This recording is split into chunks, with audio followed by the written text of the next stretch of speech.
კი, მთელი 20-25 წელია. ქრონიკული გასტროენტეროკოლიტი, ხოლეცისტიტით, უკენჭო ხოლეცისტიტით.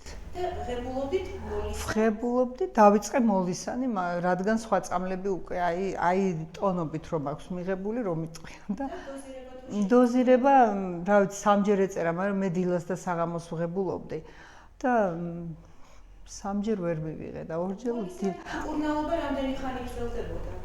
აი 2 ჩავამთავრე. რამდენი ხანი მეყო? 12 დღე მეყო, მე მგონი დილას საღამოს რო ვსვავდი, იმიტომ რომ ძალიან ისე და მე ეხლა ვსვავ ისიც ალბათ ცოტა უფრო ნაკლები, ეხლა უფრო ცოტა მეტი დავლიე. ესეთი. შედეგი მე რამდენი დღეს ან კვირას მიიღეთ? კუჭ-ნაწლავზე მალე, ძალიან მალე მივიღე კუჭ-ნაწლავზე, ესე იგი აშლილი ნაწლავები აბსოლუტურად აფორიაქებული, სულ დამიწყნა.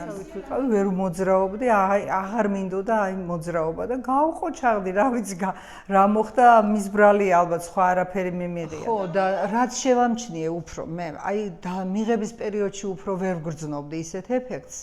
აი შემდეგ ვიგრძენი უფრო, რომ რაღაცნაირად ვიყავი, აღარ ვსვავდი და ისევ კარგად ვიყავი და მიკვირდა და ეხლა რო გავიდა იქიდან ალბათ 1-2 თვე არც კი გავიდა და ვიფიქრე, ვაიმე, მოდი არ გავამწვაო, როგორც წერია, კიდევ მივიღებ, ისევ არ გავიღიზიანო ეს ხილიანობა როა და ბევრ ხილს რო ვჭამ.